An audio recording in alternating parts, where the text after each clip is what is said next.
Hello viewers, இன்னைக்கு நம்ம பார்க்க போறது Bleach episode 32 part 2.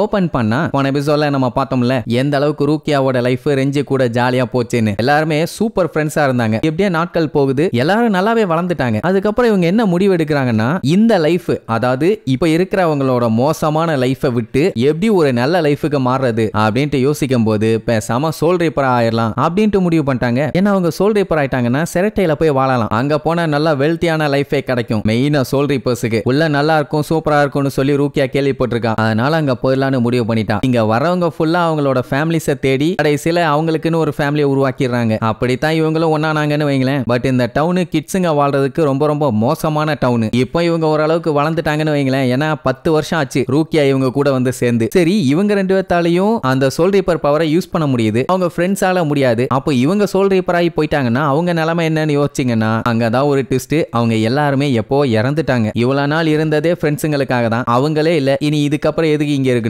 ஒரு நல்ல லைஃபை பார்க்கலாமேன்னு சொல்லிட்டு தான் இப்படி ஒரு முடிவு. அதுக்கப்புறம் நேரா சோல் ரீப்பர் அகாடமில போய் ஜாயின் பண்ணிட்டாங்க. அங்க பாத்தீங்கன்னா ஏகப்பட்ட ஸ்டூடெண்ட்ஸ் இருப்பாங்க. சொல்ல போனா ஸ்கூல்ல சேர்ந்த மாதிரி. அங்க இருக்க முக்கால்வாசி பேரு நோபல் ஃபேமிலியை சேர்ந்தவனுங்க, வேற பணக்கார குடும்பங்கிறதுனால அதுல ஒரு சில பேர் கரெக்டா இருப்பாங்க. ஆனா ஏகப்பட்ட பேருங்க ஒண்ணுத்துக்கு ஆக மாட்டாங்க. அதுக்கு நடுவுல நம்ம ரெஞ்சி ஆர்வமா டீச்சர் கேட்கிற கேள்விக்கெல்லாம் நான் பதில் எழுதுறேன். இவன் ஒருத்த மட்டும் நின்னா டீச்சர் எப்படி ஏத்துக்குவாங்க, கிண்டல் பண்ணிட்டு விட்டுருவாரு. கூட இருக்கவனுங்க எல்லாம் என்ன இவன் இவ்வளவு நியூசன்ஸா இருக்கான், அந்த 78வது டிஸ்ட்ரிக்ட் ருக்கோன்ல இருந்து வந்தவன் தானே, அப்படித்தான் இருப்பான், அவன் ஒரு குப்பைங்கிறத காமிக்கிறான் அப்படி இப்படின்னு ரூக்கியா காது படவே பேசுவாங்க. அவளுக்கு செம கடுப்பாகும். அதுக்கப்புறம் எல்லா கிளாஸ் முடிஞ்சு போயிருவாங்க. ஆனா ரெஞ்சி மட்டும் உட்காந்து பயங்கரமா படிச்சுக்கிட்டு இருப்பான். ரூக்கியா வந்து பார்த்துட்டு வா போலான்னு கூப்பிட்டா அடுத்த கிளாஸுக்கு நான் போகணும்பா. ஏன்னா பையன் படிக்கிறதுல பயங்கர பிஸி ஆயிட்டான். அவனை பாராட்டிட்டு போவா. இந்த மாதிரி பையன் எல்லாத்துக்குமே ரொம்ப எந்தூசியாசமா ஆர்வமா இருக்கான்ல, அதை அப்படியே கண்டினியூ பண்ணு, எவனுக்காகவும் விட்டுறாதேன்பா. ஏன்னா இங்க வந்திருக்க பசங்க எல்லாருமே பெரிய இடத்த பசங்க, அவனுக்கெல்லாம் நம்மளோட கஷ்டம் தெரியாது. சோ நம்ம தான் நம்மளை பாத்துக்கணுங்கிற மாதிரி அட்வைஸ் பண்ணிட்டு போவான். ரெஞ்சிக்கு நல்லாவே புரியுது அவன் என்ன சொல்றான்னு.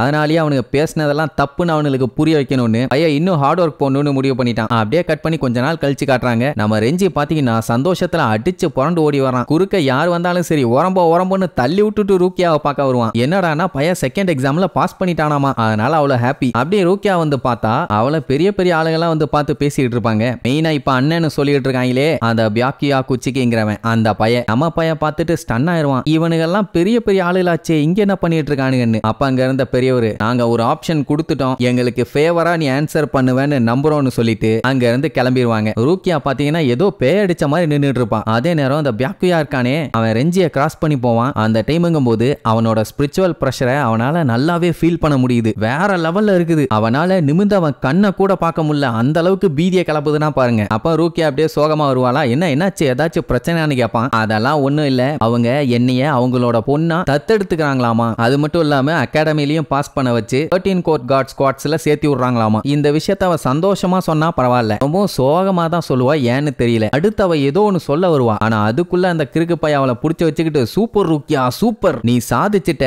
நீயும் இப்ப பவர்ஃபுல்லான நோபல் குடும்பத்துல ஒரு பொண்ணு அப்படி இப்படின்ட்டு அவளை பாராட்டி தள்ளுவான். சோ அப்ப ரூக்கியா நிஜமான நோபல் குடும்பத்து ஃபேமிலி ஆள் இல்ல போல. அதனாலதான் போட்டு தள்ள முடிவு பண்ணிட்டானுங்க. சரி, அந்த பஞ்சாயத்துக்கு அப்புறம் வருவோம். இந்த ரெஞ்சி பைய இனிமேட்டு உனக்கு லக்ஸூரியான லைஃப் தான், டெய்லி உனக்கு சாப்பாடு வேற லெவல்ல இருக்குமே அப்படி இப்படின்னு அவன் பாட்டுக்கு பேசிட்டு இருப்பான். ஆனா அவன் மூஞ்சி இவ்வளவு சோகமா இருக்குதே, ஏன் இவ்வளவு சோகமா இருக்கா, என்னாச்சு, எதையுமே கண்டுக்கல. உன்னை பார்த்தா எனக்கு பொறாமையா இருக்குமா, பொறாமையா இருக்குது, அகாடமிலேயே நீ ஈஸியா பாஸ் ஆயிட்டு போயிருவே, இனிமேட்டு நீ என்ன சொன்னாலும் அதை கேட்கறதுக்கு 4 பேர் இருப்பாங்க அப்படி இப்படின்னு அவன் பாட்டுக்கு பேசிட்டு இருப்பான். உடனே அழுதுகிட்டே தேங்க்ஸ் அங்க இருந்து போயிருவான். அவனுக்கு ஒண்ணும் புரியல ஏன் இப்படி சொல்லிட்டு போனான்னு. அதுக்கப்புறம் அவன் சொல்லிக்கிற விஷயம் ஒண்ணுதான், அவ விஷயத்துல இனிமேட்டு இன்டர்ஃபியர் ஆகக்கூடாது, அப்படியே நினைச்சாலும் அவனால முடியாது அப்படின்னு சொல்லிட்டு அப்படியே இப்ப காட்டுறாங்க. ரத்தம் ஊத்த நான் பெரிய தப்பு பண்ணிட்டேன், நான் பயத்துல இவ்வளவு நாளா ஒரு அடிமை நாயா தான் இருந்திருக்கேன், அவங்க என்ன சொல்றாங்களோ அதை கேட்டுட்டு நாய் மாதிரி குலைச்சிட்டு இருந்திருக்கேன், ஏன்னா எனக்கு அந்த அளவுக்கு தைரியம் இல்ல, அவங்கள எதிர்த்து நிக்க முடியல அப்படி இப்படின்னு புலம்பிக்கிட்டே ரத்தம் ஊத்த நேரா நம்ம இச்சிகோ கிட்ட வந்து அவன் சட்டையை பிடிச்சு, ரூக்கியாக்கு இப்படி ஒரு நிலைமை வர்றதுக்கு காரணமே நீதான், இந்த விஷயத்தை பத்தி நான் யோசிக்கும் போதெல்லாம் என் ரத்தம் குதிக்குது. பட் அது மட்டுமே ரீசன் இல்ல,